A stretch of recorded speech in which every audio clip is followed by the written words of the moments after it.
সুস্পষ্টভাবে বলতে চাই, ধর্ষণ একটি মারাত্মক সামাজিক অপরাধ, যার সাজা কখনোই এমন হতে পারে না যে একজন ব্যক্তিকে গ্রেপ্তার করা হলো এবং নির্দিষ্ট সময় পর ছেড়ে দেয়া হলো।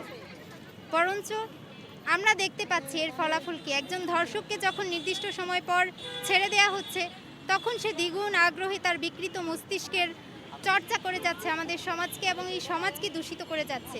সেজন্য আমরা সুস্পষ্টভাবে বলতে চাই যে ধর্ষকদের দৃষ্টান্তমূলক শাস্তি নিশ্চিত করতে হবে, এমন শাস্তি নিশ্চিত করতে হবে বাংলাদেশের মানুষদের প্রেক্ষাপটে যেন কোনো ধর্ষক দ্বিতীয়বার এই চিন্তা মাথায় আনতে বারবার চিন্তা করতে বাধ্য হয়।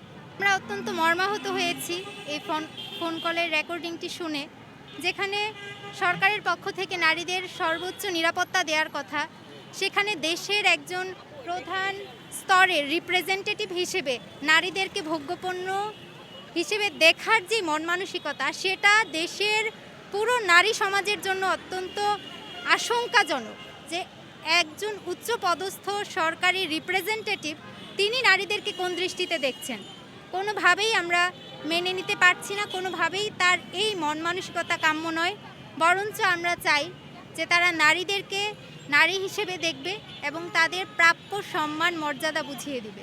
আমরা বাংলাদেশ ইসলামী ছাত্রী সংস্থা বাংলাদেশের ছাত্রীদের প্রতিনিধি হিসেবে আমাদের জায়গা থেকে যতখানি প্রতিবাদ করা সম্ভব, আমাদের জায়গা থেকে যা যা করা সম্ভব দেশকে এই অবস্থা থেকে উত্তরণের জন্য আমরা আমাদের সর্বোচ্চ চেষ্টা করে যাচ্ছি।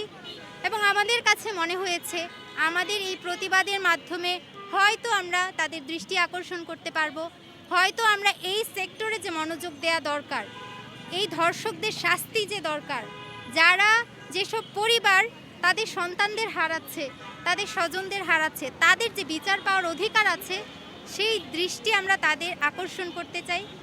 আমাদের জায়গা থেকে আমরা সর্বোচ্চ চেষ্টা করে যাচ্ছি এবং আমরা তাদের দৃষ্টি আকর্ষণও করছি এই বিষয়ে নজর দেওয়ার জন্য।